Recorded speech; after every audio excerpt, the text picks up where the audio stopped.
My sister threw a giant kids brunch, face paint, magician cupcake tower. 89 kids got invites, except my daughter. When I asked why, my mom said, she's too sensitive, she wouldn't have enjoyed it.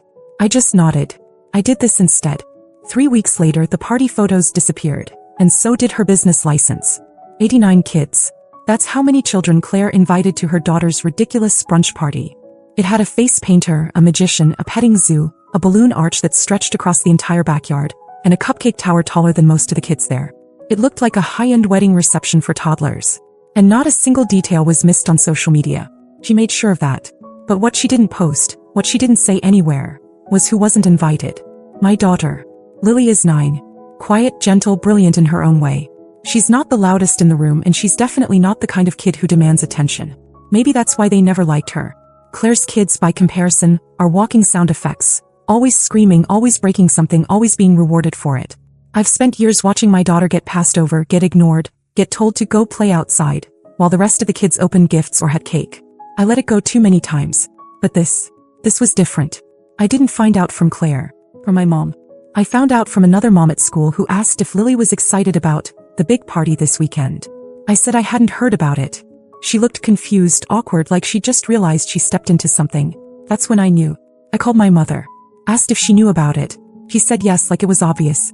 When I asked why Lily wasn't invited, she said, she's too sensitive. She wouldn't like it. She said it like she was protecting her. Like Lily was the problem. I didn't argue. I just nodded, said, okay, and hung up. I felt something inside me lock into place right then. Something cold. Something final. I didn't tell Lily. That weekend I took her out for sushi, then to the bookstore. She picked out a graphic novel and a puzzle, and we sat on the curb eating ice cream like nothing was wrong. She was happy. She had no idea 89 of her classmates and cousins were laughing in Claire's backyard without her. That they were eating cupcakes and watching a magician and taking pictures in front of a glitter backdrop while her name wasn't even mentioned. 3 weeks later, Claire's party photos disappeared from Instagram and Facebook. All of them. Like they'd never existed. Her business license. Gone too. Just vanished from the state registry. She didn't know it yet, but this wasn't the work of some glitch or bureaucratic error. This was just the beginning. Because if they were going to treat my daughter like she didn't exist, I was going to show them what it looked like when someone really disappeared. Claire's business was called Sprinkle and Shine. A party planning service for high-end kids events. Balloon garlands, animal rentals, mini donut walls. The whole ridiculous Pinterest circus. Most of her clients found her through Instagram. That's where she lived. She didn't just post the parties. She posted the prep, the outfits, the behind-the-scenes chaos that somehow always looked curated. Her captions were smug, her hashtags endless, and her tone? Like she was the CEO of childhood itself. That brunch party was supposed to be her masterpiece. And maybe it would have been if she hadn't decided my daughter didn't belong there. 3 days after the party, I submitted my first report. Copyright violations. It wasn't hard. She used licensed characters on banners without permission, a Disney princess playlist playing loudly in her videos, and even a backdrop with the company's trademarked logo. All of it is common in the kids' party world, but technically, all of it is illegal. Instagram took the bait fast. By the end of the week, her page was shadow banned. Then the takedown started. Video after video flagged. Her photos started disappearing, not all at once but slowly. Enough to cause confusion. Enough to make people ask questions. Then came the anonymous tip to the city. She'd been running her business from home without the correct zoning permit. Neighbors had complained before, mostly about traffic and noise, but I gave them the push they needed. The right forms, the right language, the right tone to sound like a fed-up resident who'd had enough of petting zoos and parking chaos every Saturday. Her business license was flagged for review. Temporarily suspended, the notice said. Claire posted a black screen on her Instagram stories with white text. Jealousy is a disease. Get well soon. Subtle. As usual. She didn't know it was me yet. She thought maybe it was a competitor, maybe an algorithm glitch. But I could see it starting to crack. He stopped posting so much. Her bookings slowed. One mom canceled after asking why she couldn't find the brunch photos anymore. Claire tried to spin it, said she was revamping her brand. But you could hear the panic in her voice when she talked to my mom on the phone. My mom, of course, took her side immediately. She's under a lot of pressure, Monica. Why can't you be more supportive? I didn't bother responding. I just stared at her. Supportive? After what Claire did to Lily. After years of treating my daughter like some fragile inconvenience while praising her own kids for existing loudly? The next Sunday we were all at my parents' house for dinner. Claire didn't look at me once. Barely acknowledged Lily. My dad tried to pretend everything was fine like always. My mom asked Lily what she was reading these days and then cut her off before she could finish her sentence. It was like watching a bad play you've already seen too many times. That night, while Lily was brushing her teeth, I asked her what she wanted to do for her birthday this year. She said, maybe we could bake cupcakes and invite some friends over? I told her we could do that. But quietly, in the back of my mind, I was planning something else. Not for her party. For Claire's next one. There was going to be a next one. 2 weeks later, Claire announced a new event on her business page. It was supposed to be a woodland fairy brunch for a high-profile client. Some local influencer mom with twins and a brand deal with a baby food company. Claire hyped it up for days. She posted sneak peeks. Fairy wings drying in her garage, flower crowns on mannequins, pastel mushrooms made of foam. It was supposed to be her comeback after the so-called glitch. I let her finish setting it all up. The day before the event, everything was in motion. Vendors scheduled, ponies booked, the entire setup confirmed with the client. Claire even posted a smug little story, "You can't dim what still shines." So I made one phone call. I contacted the client's management, an email from a new Gmail I made with a little evidence attached. Screenshots of the zoning violations. Screenshots of the reported copyright issues. A PDF of a filed but pending complaint about unsafe event practices due to overcrowding and unsanitary animal handling. None of it was made up. It was just rearranged, presented the right way. The client pulled out at 8 p.m. that night. Claire lost her mind. She posted a furious, barely coherent rant on her story, deleted it, then reposted a long open letter about betrayal, lies, and certain people who can't stand to see others rise. Her comments section exploded. Some backed her, others asked questions she couldn't answer. By Monday, 2 vendors had cut ties with her. She went quiet after that. I assumed she'd pieced together that someone was targeting her. But even then, she didn't come to me. She went to our mother. My mom called me that night. Said Claire was devastated. That her business was her livelihood. That family should never do things like this to each other. She actually said that with a straight face. I asked her, so excluding Lily from that party, that wasn't doing something like this to family? She said, that's not the same thing. You're being dramatic. That was the moment something shifted. Something final. I had still been holding back. A little. But after that call I stopped. I went through the accounts. Claire's online payment systems were tied to a shared account we once used for a family vacation fund. A mistake she apparently never corrected. And guess who was still listed as an admin? She was about to find out just how dramatic I could be. The payment system was still under an old Square account we'd set up years ago to collect funds for a family reunion that never happened. Claire had taken it over without telling anyone. I only remembered it because I got a random tax form for it last year and had to call support to untangle it. Turned out they never removed me as an administrator. So I logged in.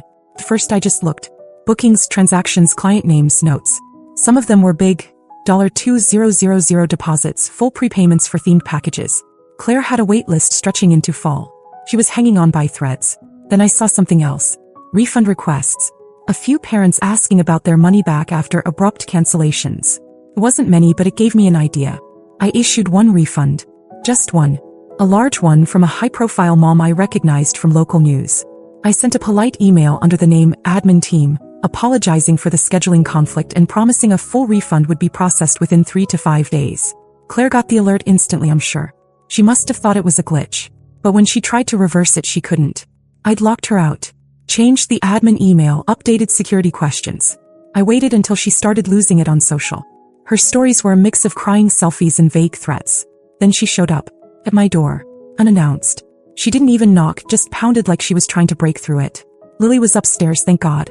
I opened the door just enough to see her face. Red, smeared mascara, shaking. She didn't ask. She screamed. Said I'd ruined her life, her reputation, her business. That I was jealous. That this was because my weird little daughter didn't get an invitation. I didn't yell back. I just stepped outside, shut the door behind me, and told her flatly that if she ever came to my house again without being invited, I'd involve the police. He called my mom the minute she left. The next day I got a family group text. Something I hadn't seen in months. My dad, mom, Claire, and me. One sentence from my father. Monica, we need to talk about how you're treating your sister. That was it. Treating her. Like I hadn't spent years watching them treat Lily like she was something inconvenient. Like I hadn't smiled through 100 passive-aggressive dinners, hundreds of small humiliations. So I went back into the system. And I pulled every single one of her active invoices. Sent a message to each client, offering full refunds, due to unexpected structural changes in the company.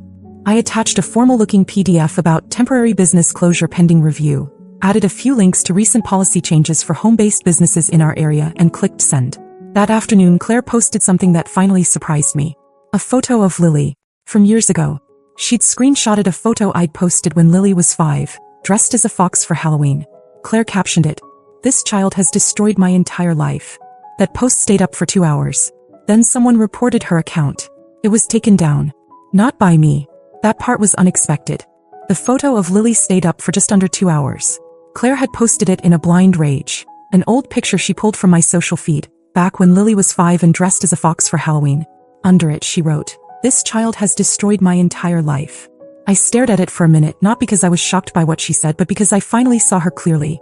She wasn't just cruel. She was unwell. Something in her had always resented my daughter for existing differently. And now, with her business falling apart, with clients walking away and vendors ghosting her, she needed a target. Someone to blame. She chose a child. I didn't have to lift a finger. Someone else reported the post. It violated every possible policy. Her entire account got suspended within the hour. The fallout was instant. A few of her influencer clients unfollowed her. A mom she used to work with reposted the screenshot and wrote, "This is who you're trusting with your kids?" It spread fast. But the truly unexpected thing? My family didn't blame her. They blamed me. My mom called first. Said she was heartbroken to see our family like this.